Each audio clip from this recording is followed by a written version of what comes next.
ये ध्यान सूत्र है, meditation starts by becoming aware of the wordless language of the heart and trusting your intuition and feeling.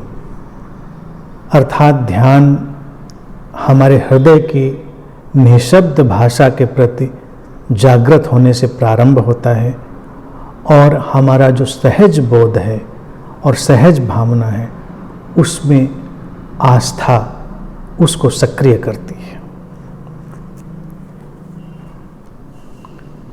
हृदय की निशब्द भाषा को समझना और अपने सहज बोध और सहज भावना को एक आस्था के साथ अनुभव करना और देखना बहुत महत्वपूर्ण है। हमारा हृदय हमसे निरंतर बात करता है, वो उस भाषा में बात करता है जो शब्द रहित है। सहज बोध इंट्यूशन भी हृदय की ही भाषा है, जो हमको अचानक कोई अंतर्दृष्टि देती है। अचानक हमें कोई बात समझ में आती है लेकिन उसमें शब्द नहीं होते। इसीलिए हृदय के साथ हमने प्रेम को जोड़ा, हमने शांति को जोड़ा, हृदय के साथ हमने प्रसन्नता को जोड़ा। इन सब में कोई शब्द नहीं है, ये ऐसी भाषाएं हैं जो एक व्यक्ति से दूसरे व्यक्ति तक पहुंचती हैं। प्रेम की भाषा बिना शब्द के एक दूसरे तक पहुंच जाती है। शांति एक दूसरे तक पहुंचती है, उसको बताना नहीं पड़ता किसी भी शब्द में। प्रसन्नता भी एक से दूसरे हृदय में जाती है, उसको बताना नहीं पड़ता किसी शब्द में। सहज बोध और सहज भावना, सहज शब्द इसलिए उसमें जोड़ा गया है क्योंकि बस स्पॉन्टेनियस, अपने आप स्वतः स्फूर्त हमारे भीतर आने वाली घटनाएं। इंट्यूशन जिसे कहते हैं, हिंदी में उसे हम सहज बोध कहते हैं। ये ऐसी हमारे भीतर आने वाली अंतर्दृष्टि होती है जो बिना किसी शब्द के हमारे भीतर सारी समझ को उतार लाती है। इंट्यूशन का अर्थ ये नहीं होता है कि हम कोई भविष्य में झांक लेंगे या हम ऐसी कुछ रहस्यात्मक बातों को समझ लेंगे जिनको अभी ऐसे समझना संभव नहीं है। इंट्यूशन या सहज बोध ऐसी बात है कि हम इस जगत में या हमारे चारों तरफ जो लोग हैं उनके बारे में एक समझ अपने आप अपने अंदर उतार पाते हैं। कोई वैज्ञानिक हो, कोई सर्जक हो, कोई ध्यानी हो, वो तमाम बातें समझने लगता है बिना किसी प्रयास के। बड़ी सहजता से उसको कई बातें समझ में आने लगती हैं, वही उसके विकास में सहायक होती हैं। तो ये सब जो घटनाक्रम है वो हमारे हृदय की उस निशब्द भाषा से जुड़ा हुआ है। इसीलिए किसी भी साधक को अपनी हार्दिकता में प्रवेश करना बहुत अनिवार्य है। तर्क बुरा नहीं है, लेकिन तर्क को कभी कभी विश्राम देना भी जरूरी है। मस्तिष्क और हृदय का एक संतुलन लाना जरूरी है। अगर हम हर बात पर तर्क ही करते चले जाएंगे तो जो तर्क से परे अतर्क है उसमें हम कभी प्रवेश ही नहीं कर पाएंगे। जीवन तर्क और अतर्क का एक संगम है, मस्तिष्क और हृदय का संगम है। हृदय की भाषा से तात्पर्य सूत्र का यही है कि कभी हम अतर्क में भी प्रवेश करें। जैसे कि प्रेम हमारे अनुभव में आने वाली एक साधारण सी घटना है। असाधारण है लेकिन साधारण इसलिए क्योंकि अनुभव में आती है। तो प्रेम में कोई तर्क कहाँ होता है? हम उसको तर्क में बांधने की कोशिश करें लेकिन वो बंधता नहीं, वो हमेशा अतर्क बना रह जाता है। और ज़्यादा अगर कोई तर्क करता है तो प्रेम में प्रवेश भी नहीं कर पाता, ये एक समस्या। इसीलिए प्रेम की घटना जब घटती है तो बेबूझ हो जाती है। इसी तरह से हम सारी बातों को देखें, शांति हो, प्रसन्नता हो, उनका कोई तर्क नहीं है। कोई व्यक्ति शांत है, उससे पूछो क्यों शांत हो, ठीक ठीक तर्क नहीं दे पाएगा।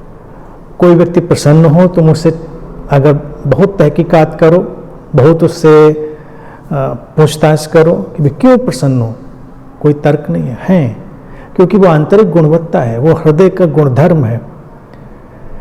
इसी को सूत्र कह रहा है वर्डलेस लैंग्वेज ऑफ हार्ट, हृदय की निशब्द भाषा। और ये इतनी शक्तिशाली है कि पूरी मनुष्यता को प्रभावित करती है। हम आज तक जीवन को, इस मनुष्य को शब्दों और तर्कों से उतना प्रभावित नहीं कर पाए हैं जितना अपने हृदय की इस निशब्द भाषा से प्रभावित कर पाए। और इसका दूसरा पहलू भी है, देखें कि हमारे शब्दों में शक्ति भी उस हृदय की निशब्द भाषा से ही आती है। हम कितने भी अच्छे शब्दों का उपयोग करें, लेकिन अगर उनमें प्रेम नहीं है, उनमें सौंदर्य की भावना नहीं है, उनमें कल्याण करुणा की भावना नहीं है, तो शब्द बेमानी हो जाते हैं, बेकार हो जाते हैं, उनका प्रभाव नहीं पड़ता। तो उस दृष्टि से भी ये अत्यंत महत्वपूर्ण बात है जो सूत्र कह रहा है। और एक बार अगर हम अपने हृदय के साथ जीना सीख लेते हैं तो हम शब्दों का उपयोग जरूर करते हैं, लेकिन शब्दों में उलझते नहीं। और जैसे कहावतों में भी कहते हैं ना, रीडिंग बिटवीन द लाइन्स, हम उसमें भी सक्षम हो जाते हैं। कितने लोग हैं जो शब्दों के पीछे की भावना को समझ पाते हैं, है कि नहीं? कितनी महत्वपूर्ण बात है। अगर हम किसी को सुन रहे हैं और शब्दों के पीछे छुपी हुई उसकी भावना, उसकी ऊर्जा, उसके व्यक्तित्व को भी हम समझ पाएं तो कितना सहायक हो जाएगा हमारे लिए। लोग शब्दों के द्वारा ही ठगे जाते हैं, छले जाते हैं। हृदय की निशब्द भाषा हमेशा निश्चल है। कोई भी आज तक उससे न छला गया न ठगा गया, बल्कि हर छल से और हर ठगी से हृदय की ये निशब्द भाषा ही व्यक्ति को मुक्त कराती। ये संवेदनशीलता से आता है, सजगता से आता है। हम अपने अंदर की जो सूक्ष्म हलचलें हैं, सूक्ष्म स्पंदन हैं, सूक्ष्म संवेदनाएं हैं, जैसे जैसे उनके प्रति जागृत होते चले जाते हैं, उतना ही हम इस हृदय की निशब्द भाषा के प्रति जागते चले जाते हैं। और फिर ये जो इंट्यूशन की बात करी है, सहज बोध और सहज भावना की, वो भी हमारे जीवन के हिस्से बन जाते हैं, क्योंकि फिर जीवन हमको संचालित करता है। जीवन तो देखिए टोटलिटी में है, समग्रता में है। समग्रता अर्थात अंतर संबंधित है पूरा जगत, पूरा जीवन। तो हमारे पास जो मार्गदर्शन है वो समग्रता से आता है, और उसको समझने के लिए हमको इतना संवेदनशील होना चाहिए कि हम उस सहज बोध को पकड़ पाए। अगर कोई उसको पकड़ पाता है तो जीवन उसका बड़ा ही सरल हो जाता है। छोटा सा उदाहरण इसमें अगर हम रख लें, हमें भोजन ही करना है, तो भोजन में सहज बोध और सहज भावना कैसे काम करेगी? हमारे शरीर और भोजन के बीच एक अंतर संबंध है, जगत और भोजन और शरीर के बीच अंतर संबंध है। तो जैसे ही हमारे सामने कोई भोजन है, हमारे शरीर को पता है कि ये हमें नुकसान करेगा, लेकिन हमारा तर्क कहता है कि ये तो सब ठीक है, हेल्दी है। तार्किक रूप से वो हेल्दी हो सकता है, लेकिन हमारे इस समय शरीर की जो अवस्था है उसके लिए वो नुकसानदेह हो सकता है।